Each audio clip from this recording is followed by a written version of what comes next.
महाराज जी, एक प्रश्न है कि यदि इतनी अच्छी ये सुविधा ही कहें, आत्म साक्षात्कार जैसा एक दिव्य ज्ञान प्राप्त है लोगों को, ऐसे में भारत देश में इतने बहुत कुछ है, बहुत चीज़ें हैं, धर्म ग्रंथ हैं, हमेशा कथाएं होती हैं, यहाँ जगह जगह मंदिर हैं, इतनी धार्मिक कार्य होते हैं, फिर भी लोग आत्महत्या क्यों करते हैं? और क्या इस आत्म साक्षात्कार को जानने के बाद क्या आत्महत्या का क्रम रुकेगा?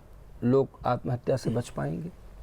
देखिए, आत्महत्या लोग करते ही इसलिए हैं क्योंकि जब वो परेशान हो जाते हैं, जब उन्हें शारीरिक जीवन भरण पोषण यापन का, सफलता का कोई रास्ता जब उन्हें नहीं मिलता, तो वे सोचते हैं कि यह शरीर हमारा बोझ हो गया है, क्यों ना हम मृत्यु को धारण करके आत्महत्या करके हम इससे मुक्त हो जाएं। वास्तविकता यह है कि वे मुक्त नहीं होते, बल्कि और प्रेत योनि में फंस जाते हैं। और जब प्रेत योनि में फंसते हैं तो मुझे तो खुली दृष्टि में ऐसे जैसे प्रेत हैं, इवेंट सोल हैं, ट्रांसपेरेंट वाले दिखते हैं मुझे, जब मैं अपना जागृत करके देखता हूँ। तो एक बार मेरे साथ ये बहुत घटना घटी थी। मैं कहीं रुका हुआ था, तो किसी की मृत्यु हुई थी, एक छोटे से बच्चे की। छोटी सी दास्तान है, 2 मिनट की, मैं आपको बताऊँगा। तो वह बच्चा ऐसे गर्मी में जैसे हमको भूख प्यास लगती है, धूप लगती है, वैसे आत्मरूपी कारण शरीर को भी लगता है। तो वह ऐसे भटकते हुए, पेड़ था उसमें चढ़ने लगा, तो वहाँ से एक प्रेत आत्मा आई, अच्छा मोटा हट्टा सा, ट्रांसपेरेंट बॉडी, पारदर्शिता शरीर का, कोई ब्रह्म राक्षस जैसे था। और उसके अगल बगल आए, उसको पेड़ से उतार दिए, बोले यहाँ हमारा मालिक बैठता, तुम क्यों बैठो? वो फिर धूप में आ गया। तो मुझे बहुत दया आई धूप में, तो मैं छत से ऐसे उसको बुलाया। ये सब बातें मेरी होती हैं, आप लोग बिलीव नहीं करेंगे सारी चीज़ों पर जब एक बार आप लोग मेरे सानिध्य आएंगे तो विस्तार रूप से इसकी जानकारी मिलेगी, तो आप लोगों को भी आश्चर्य लगेगा कि ऐसा भी इस दुनिया में होता है क्या। मेरे साथ नहीं, आप लोग भी इसको महसूस करेंगे। यह कोई ऐसी बात नहीं है कि मेरे तक ही सीमित है, आप लोगों तक भी ये चीज़ पहुंचेगी यदि जानना चाहेंगे तो मैंने ऐसे लोटे से जल डाला उसको, तो उसको ऐसे हाथ चुल्लू लगा के पी रहा था, पर उसका पारदर्शिता शरीर से नीचे जा रहा था।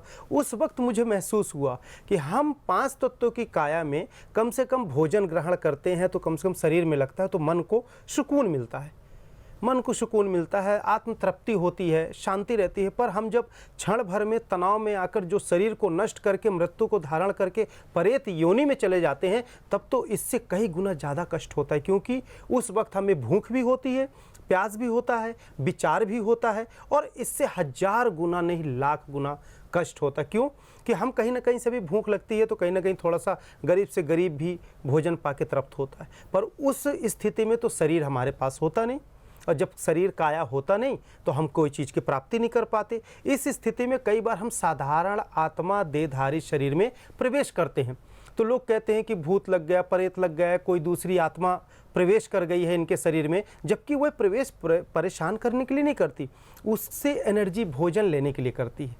परंतु हम फिर उसे अपनी शक्तियाँ, विद्या या जिनके पास जो है ऐसे दिखाकर उसको दूर करते हैं, तो दूर भी हो जाती हैं। तो कहने का तात्पर्य कि जो आत्महत्या करते हैं वह शरीर से भी ज़्यादा कष्ट प्रेत योनि में है, इसलिए आत्महत्या नहीं करना चाहिए। आत्म साक्षात्कार करके मूलभूत जीवन को जीकर पूर्णतः आनंद की प्राप्ति करना चाहिए। यह शरीर बड़े ही मुश्किल से, बड़े सौभाग्य से हमें प्राप्त हुआ है।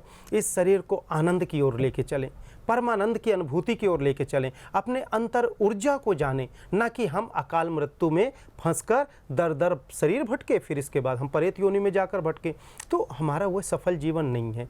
इसलिए हमें अकाल मृत्यु से बचना चाहिए और आत्म साक्षात्कार करके आनंदमय जीवन गुजारना चाहिए।